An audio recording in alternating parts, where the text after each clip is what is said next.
अस्सलाम वालेकुम ख़वातीनो हज़रात, मैं हूं मिर्ज़ा उस्मान बेग। उम्मीद करता हूं आप लोग खैर वाफ़ियत से होंगे। एक नई वीडियो के साथ आपकी खिदमत में हाजिर हैं। जैसे कि मैं आपको लाहौर की मुख्तलिफ़ तरीख़ी शख्सियात से और तरीख़ी इमारतों से रोशनास करवाता रहता हूँ। लाहौर की वैसे भी अगर उसकी सकाफ़त की बात की जाए, इल्म व अदब की बात की जाए, वो दुनिया में पहले नंबर पे लाहौर को गिना जाता है। बदकिस्मती से इस वक्त लाहौर का अगर एयर क्वालिटी इंडेक्स की बात की जाए तो उसमें भी इस वक्त लाहौर पहले नंबर पे है। ये स्मोक का राज है। इस टाइम पे हर तरफ स्मोक की बातचीत हो रही है। स्मोक क्या है, धुआं क्या है, इसको क्या कहते हैं, इन तमाम सवालों के जवाब जानने के लिए ये वीडियो एंड तक लाजमी देखिएगा। हमारे साथ मौजूद हैं डॉक्टर मुश्तबा बाकिर, जो कि एनवायरमेंटल साइंसेज में पीएचडी हैं। उनसे जानते हैं ये स्मोक है, धुआं है, धुंध है, क्या है। इन तमाम सवालों के जवाब जानते हैं डॉक्टर मुश्तबा बाकिर से। अस्सलाम वालेकुम सर। वालेकुम अस्सलाम। क्या हाल चाल है सर? जी अल्हम्दुलिल्लाह। सर, जैसे कि लाहौर की मैंने इंट्रो में बताया कि इल्म अदब में पहले नंबर पे है और कई सकाफ़त के हवाले से, लेकिन अब बदकिस्मती से स्मोक के हवाले से भी कह लें कि एयर क्वालिटी जो इंडेक्स है वो 1000 से भी ऊपर जा चुका है और कई दिनों से पहले नंबर पे है लाहौर। तो लोगों के गले ख़राब हो रहे हैं। ये सबसे पहले तो बताएं कि ये धुआं स्मोक है क्या? बेसिकली स्मोक का जो कॉन्सेप्ट है ये आज से नहीं है, ये सारी दुनिया में ये कॉन्सेप्ट मौजूद है। जब हवा के अंदर फोग, जिसे हम आम अल्फाज में धुंध कहते हैं, फोग का और धुएं का जब मिलाप होता है उसको हम स्मोक का वर्ड यूज़ करते हैं। इस वक्त हवा में धुंध मौजूद नहीं है लाहौर की, लेकिन धुआं बहुत ज़्यादा वैल्यू है उसकी, जिसकी वजह से हम लोगों को, जिसको हम स्मोक कह रहे हैं, ये एक्चुअली एक स्मोक है। और ये बहुत ज़्यादा पोल्यूटेंट्स इसमें जो है हवा के अंदर मौजूद हैं। हवा में इस वक्त अगर हम देखा जाए एटमॉस्फेयर में जो विंड स्पीड है वो ज़ीरो के बहुत करीब है, यानी हवा बिल्कुल नहीं चल रही है एक तरह से, जिसकी वजह से जो पोल्यूटेंट हैं वो जैसे एक छत के अंदर कोई हवा रुक जाती है उस तरह से एक कमरे में वो हवा के अंदर पोल्यूटेंट्स जो हैं वो जमा होते जा रहे हैं, जिसकी वजह से हम लोग वो पोल्यूटेंट्स को इनटेक कर रहे हैं, इनहेल कर रहे हैं सांस के ज़रिए, और इससे बीमारियां और लॉन्ग टर्म जो लाइफ एक्सपेक्टेंसी है वो रिड्यूस हो रही है। अच्छा सर, ये स्मोक से बचा किस तरह जा सकता है और हुकूमत क्या इकदाम करे कि इससे बचा जाए, कम से कम जो है इसके नुकसानात हों? जी, इस वक्त तो वैल्यू जैसे आपने ख़ुद बयान किया कि 1000 से ऊपर जा रही है पिछले कुछ दिनों से, तो ये एक एमरजेंसी सिचुएशन है। इसको एमरजेंसी सिचुएशन के तौर पे ही हमें डील करने की ज़रूरत है। और जैसे हमने कोरोना के केसेस में देखा कि हमने लॉकडाउन लगाया, हमने कोशिश की कि सड़कों के ऊपर बर्डन जो है वो कम हो, तो इस टाइम पे जो मेजर कंट्रीब्यूटर है स्मोक का वो वहीकुलर एमिशंस हैं और साथ कुछ इंडस्ट्रियल एमिशंस हैं।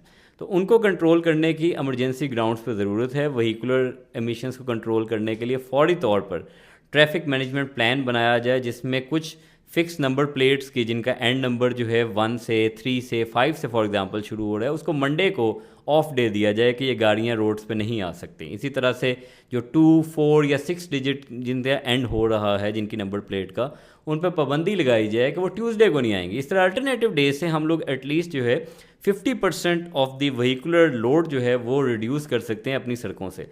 तो ये एक मेजर कंट्रीब्यूटर है जिसको हम मैनेज कर सकते हैं। इंडस्ट्रीज़ को इमीडिएटली ज़रूरत है कि जो एमिशन कॉजिंग इंडस्ट्रीज़ हैं, पूरे पूरे सेक्टर्स जो हैं, जैसे फॉर एग्जांपल रिसाइकलिंग सेक्टर है, कुछ ऐसी इंडस्ट्रियल सेक्टर्स हैं जो एयर एमिशंस जो हैं रिलीज़ करती हैं, उस पर इमीडिएटली पाबंदी लगाई जाए। जनरेटर के यूज़ को फौरी तौर पे शहर के अंदर जो है वो बंद किया जाए। ये कुछ ऐसे मेजर्स हैं जिनको एमरजेंसी ग्राउंड्स पे लेने की ज़रूरत है, जिसकी वजह से हवा जो है वो बेहतर हो सकती है, जब तक हवा के अंदर कोई नेचुरल रेनफॉल या विंड स्पीड इम्प्रूव ना हो। अच्छा, गुज़श्ता कई सालों से हम लोग सुन भी रहे हैं, आर्टिफिशियल रेन की बात भी हो रही है। वो दूसरे ममालिक में तो जैसे आपने बताया कि प्रैक्टिकल्स भी हो रहे हैं, इंग्लैंड वगैरह, अमेरिका की आपने बात की कि वहाँ पर थी स्मोक किसी ज़माने में, लेकिन अब सुनने में नहीं आता। हमारे तो यहाँ पे वो कहा जा रहा है कि शायद इंडिया ने छोड़ दी है या फसलें जलाई हैं। उस बारे में आपका क्या कहेंगे आप? अच्छा जी, आर्टिफिशियल रेनफॉल जो है सारी दुनिया में यूज़ होती है। अभी इसी साल हमने एक जो है field experiment in the UAE देखा, जो आर्टिफिशियल रेन का, जो एक डिज़ास्टर की शक्ल में सामने आया। तो इसको आर्टिफिशियल रेन से हम लोग कंट्रोल तो कर सकते हैं एयर पोल्यूशन को, लेकिन ये तब होता है कि जब लोकल जो है एयर एमिशंस ना हो। इस वक्त हम लोग आर्टिफिशियल रेन करवा के सेटल डाउन तो करवा सकते हैं पोल्यूटेंट्स को, लेकिन अगर हमने सोर्स को कंट्रोल ना किया तो 3 से 4 दिन, एक हफ्ते के अंदर दोबारा स्मोक जो है वो डेवलप हो जाएगी। तो ज़रूरत ये है कि फ़ौरी तौर पे सबसे पहले सोर्सेज को एलिमिनेट किया जाए और at the same time to prevent the health deterioration हम लोग फौरी तौर पे आर्टिफिशियल रेन भी करवाएं इस इलाके में, ये भी बहुत ज़रूरी है, लेकिन सोर्सेज को भी कंट्रोल करना चाहिए। अच्छा, जैसे आपने कहा कि एमरजेंसी डिक्लेयर कर देनी चाहिए, मतलब आप समझते हैं, आपकी इस पे पीएचडी है, आपकी पूरी रिसर्च है, तो आप समझते हैं कि एमरजेंसी डिक्लेयर कर देनी चाहिए जो हालात हुए हुए हैं? जी बिल्कुल, इंसानी जान से कीमती कोई चीज़ नहीं है, और इस वक्त जो है हालात ये हैं कि ह्यूमन हेल्थ जो है वो बहुत ज़्यादा कॉम्प्रोमाइज़ हो रही है। तो इसके लिए ज़रूरी यही है कि हेल्थ इमरजेंसी डिक्लेयर की जाए और सोर्सेज को जो है उसके अंडर मैनेज किया जाए, उसको एलिमिनेट किया जाए जो एयर एमिशंस जो हैं कॉज कर रही हैं। बिल्कुल, वो हमारे तो यहाँ पे हर चीज़ को मजाक ले लिया जाता है। जैसे कि बच्चों को हमने देखा कि 1 हफ्ते की 2 हफ्ते की छुट्टियाँ भी दी गई लास्ट ईयर, उससे पहले भी। तो वो आप इस हवाले से क्या कहेंगे कि गवर्नमेंट क्या स्टेप लेके जल्दी से जल्दी इससे कवर अप किया जा सके? जी, ये बात जो है बिल्कुल हकीकत है, और गवर्नमेंट ने एक अच्छा स्टेप लिया है कि स्कूल्स को बंद कर दिया, क्योंकि जो छोटी उम्र के बच्चे हैं ये ज़्यादा वल्नरेबल हैं टूवर्ड्स दी स्मोक।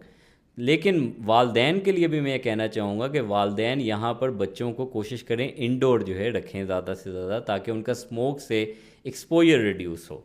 तो इसके अलावा मेरी एक सजेशन ये है कि जो हुकूमती तरफ से समर वेकेशन डिक्लेयर की जाती हैं और स्कूल कॉलेजेस यूनिवर्सिटीज़ में अक्रॉस ऑल द बोर्ड ये होती हैं, तो इनको जो है हम शिफ्ट कर दें, क्योंकि ये एक इमरजेंसी सिचुएशन रिपीटेडली हर साल हम लोग फेस करते हैं लाहौर में।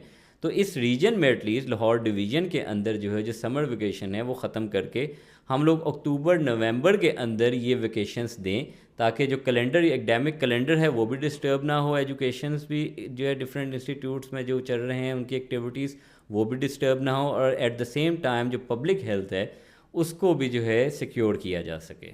अच्छा, इस स्मोक की बड़ी वजह क्या हो सकती है? सिर्फ लाहौर की अगर हम लोग बात करें, इसका एयर क्वालिटी इंडेक्स जो है वो 1000 से ऊपर है, लेकिन पंजाब में दूसरे शहर भी हैं, तो सिर्फ लाहौर की क्या वजह है कि ये इतना ज़्यादा वो बढ़ रहा है तेज़ी के साथ?